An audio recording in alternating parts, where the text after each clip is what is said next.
BBA, BCA, BCom computer కోర్సులో 100% placement లభించే ఏకైక డిగ్రీ కాలేజ్ కూకట్పల్లిలోని I3 డిగ్రీ కాలేజ్ 8367215215. నమస్తే రమ్మగారు. నమస్తే జయ. రమ్మగారు, ఏదైనా కొత్త పని ప్రారంభించే ముందు మనం ఏ విధంగా సిద్ధంగా ఉండాలి, అలాగే మనతో పాటు దైవ బలం కూడా ఉండాలి కదా. దీనికి సంబంధించి మనకి అంటే పురాణ ఇతిహాసాల్లో కానీ లేకుంటే పెద్దలు కానీ ఏదైనా చెప్పిన మంత్రాలు, ఏదైనా పని ప్రారంభించే ముందు ఇది చదువుకోండి, ఇది పఠించండి, అప్పుడు ఆ పని సాఫీగా జరుగుతుంది, అలా ఏమైనా చెప్పడం జరిగిందండి? బోల్డ్ అని చెప్తా జయ. మనం వినాయక ప్రార్థన చేసుకుంటాం, అది అందరికీ తెలిసిన విషయం. వినాయక ప్రార్థన చేయటం, వినాయకుడి కోసం మీదు కట్టడం అంటే ఏంటమ్మగారు?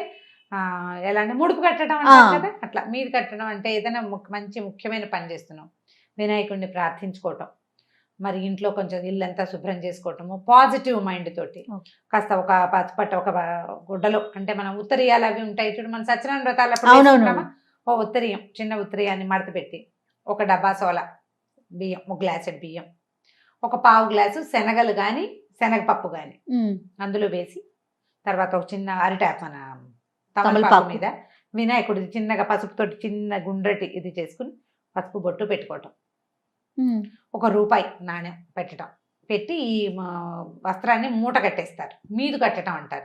ఇవి సాధారణంగా ఎప్పుడు చేస్తాము, గృహప్రవేశాలకి వాటికి పెళ్ళిళ్ళప్పుడు ముహూర్తం పెడతాం, పనులు ప్రారంభించడం కోసం చేస్తాం చూడు, అప్పుడు ఇలా వినాయకుడికి మీదు కట్టడం అనేది పాతకాలపు పద్ధతి.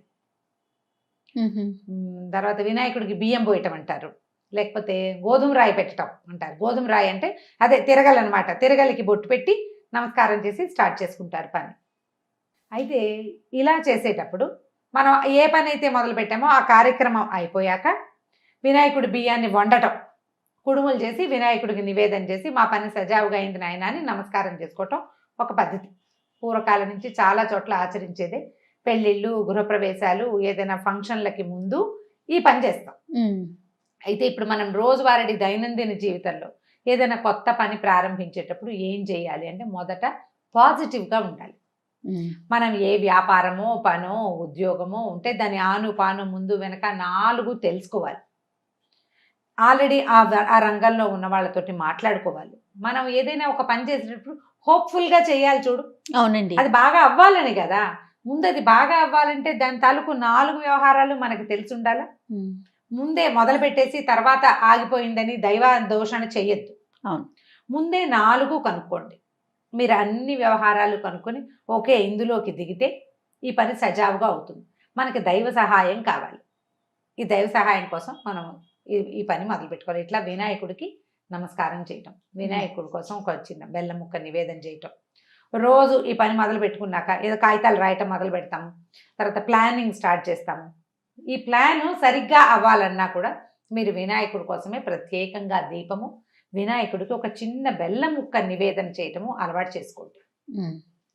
ఈ గణపతి విగ్రహాలు మనకి చిట్టివి పెద్ద పెద్దవి బోల్డ్ అని కానీ దొరుకుతాయి, ఎన్ని రకాలు. ఒక గణపతి ప్రతిమని ఉంచుకోవటం, రోజు ఆ గణపతి ప్రతిమని శుభ్రం చేయటం మనం ఒక ప్లానింగ్ మొదలు పెట్టంగానే చేయాల్సిన పని అనమాట. శుక్లాంబరధరం విష్ణు శశివర్ణం చతుర్భుజం ప్రసన్నవదనం ధ్యాయేత్ సర్వవిఘ్నోపశాంతయే. ఈ శ్లోకం చెప్పుకుంటాం. ఇంకా మీకు మంచి శ్లోకాలు వస్తే 4-5 శ్లోకాలు చెప్పుకోండి, పద్యాలు కూడా. మీ గణేష్ పంచరత్నాలు లాంటివి చెప్పుకోవటం. గణపతికి చక్కగా పసుపు పెట్టి దాని మీద కాస్త ఆయనకు బొట్టు పెట్టడం, ఈ 2 శ్లోకాలు చెప్పుకుని ఒక దీపారాధన చేసి ఒక చిన్న బెల్లం ముక్కని గణపతికి నివేదన చేయండి. దీనివల్ల మనం ప్రారంభించిన పని సజావుగా ముందుకెళ్తుంది.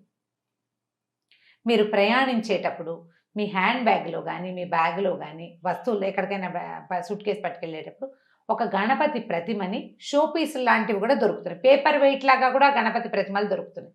వారిని నీతో పాటు తీసుకెళ్ళటం అలవాటు చేసుకోండి. ఆ గణపతి మనతో ఉన్నాడన్న భావన మనకి ధైర్యాన్ని ఇస్తుంది. ఇలా షోపీస్గా మనతో పట్టుకెళ్తున్నటువంటి గణపతికి మనం పూజా విధానము అవి చేయము, కానీ ఆ స్వరూపం మనకి కనపడుతూ ఉంటుంది. మనం వర్క్ చేసే టేబుల్ ఎదురుగుండా గణపతిని ఉంచుకోండి. అనుకున్న పని సజావుగా, ఒకవేళ ఏదైనా సమస్య వస్తే ఈ గణపతి నీకు తోడుంటాడు. సమస్య కనుక వస్తే రాలేదు, నువ్వు ముందుకెళ్తున్నావు, ఒక్కో అడుగు బేబీ స్టెప్స్ వేసినావు, నీకు తోడుంటాడు, నీతో పాటు నడుస్తాడు గణపతి. ఇట్లా గణపతికి మన జీవితంలో భాగస్వామ్యం ఇవ్వండి. గణపతిని మన పెద్దన్నయ్య అనుకోండి. దీంతో పాటు మనం ఏం చేయాలంటే గణపతిని మనం పెద్దన్నయ్య అనుకున్నాం అంటే ఫ్యామిలీ అనుకోమని చెప్తున్నాం కదా. అవునవును. ఫ్యామిలీని మీతో ఉంచుకునే ప్రయత్నం చేయండి. కుటుంబంలో ఎవరైనా వ్యతిరేకించే వ్యవహారాల్లోకి దిగద్దు. ఇది ప్రధానం అసలు. వాళ్ళని మనతో ఉంచుకుంటే నీకు ఏ సమస్య వచ్చినా నువ్వు 4 అడుగులు ముందుకేసినా కుటుంబం నీకు ఎప్పుడు నీతో పాటు ఉంటుంది, గణపతి ఉన్నట్టే. అంతే. కాబట్టి ఫ్యామిలీని వ్యతిరేకించి వాళ్ళు వద్దంటుంటే చెయ్యొద్దు. ఏది కూడా వ్యాపారం కానీ, విద్య కానీ, పరిశ్రమలు పెట్టడం కానీ, వివాహం చేసుకోవటం కానీ ఒప్పించి చేసుకోండి. ఏమైనా సరే, ఏ పనైనా అది నీకు సజావుగా ముందుకెళ్తుంది. నాకు నచ్చింది చేసేస్తాను కాదు, నువ్వు ఎందుకు చేస్తున్నావో జస్టిఫై చేసి చెప్పగలగాలి. అప్పుడు ఏమవుతుంది, అవతల పని మీద నీకు పూర్తి అవగాహన ఉన్నట్టు. అవును. అది సజావుగా వెళ్తుంది. ఈ గణపతి ప్రార్థనని అలవాటు చేసుకోండి. ఓకే. విద్యార్థులకి, పిల్లలకి చిన్నప్పటి నుంచి కనుక నేర్పిస్తే పెద్దయ్యాక కూడా ఇప్పుడు దీన్ని దైవ సహాయంగానే భావించద్దు. ఆర్థడాక్స్ థింగ్సో, ఇవి పాతకాలపు భావాలు, మూఢాచారాలు, భగవంతుడి మీదే డిపెండెన్సీయో కాదు. భగవంతుణ్ణి మనతో పాటు ఉంచుకోవడం, అదొక నమ్మకం కదండి. అంతే. ఒక పాజిటివ్ ఎనర్జీ, కరెక్ట్. దాన్ని మనతో పాటు ఉంచుకోండి. గణపతి ప్రార్థన బాగా రెగ్యులర్గా చేసే అలవాటు ఉంచుకోండి. విద్యార్థులతో పాటు వాళ్ళ టేబుల్ మీద గణపతి ఉండాలి. ఎక్కడికైనా ప్రయాణిస్తుంటే ఒక చిన్న గణపతి విగ్రహం వాళ్ళతో పాటు వెళ్ళాలి. తర్వాత ఇంకా వాళ్ళ భక్తి రకరకాల దారులకు వెళ్ళింది అనుకోండి, ఆ ఎవరిని మీద భక్తి ఉంటుందో వాళ్ళని వాళ్ళు తీసుకెళ్తారు. పెరిగి పెద్దయ్యాక. పెద్దయ్యాక చిన్నతనం కనుక మనం ఇట్లా అలవాటు చేస్తే ఆ తోడుగా ఉండటం, ఎవరో ఒకళ్ళతోటి అట్లా ఉండటం, దానివల్ల ఏమవుతుందంటే తమకి గణపతి నిలబడ్డట్టుగానే వీళ్ళు ఇంకొకళ్ళకి ఆలంబనగా నిలబడ్డం వస్తుంది. అవునవును. తర్వాత రమ్మగారు, తప్పు చేస్తే ఏదన్నా తెలిసి తెలియక చేసినా అమ్మో దేవుడున్నాడు శిక్షిస్తాడేమో అనే ఒక భయం కూడా చిన్నప్పటి నుంచి అలవరుతుందండి. దీనికి చిన్న కరెక్షన్ చెప్తాను. చెప్పండి. ఈయనకి నచ్చదేమో అని అనిపించాలి మనకి.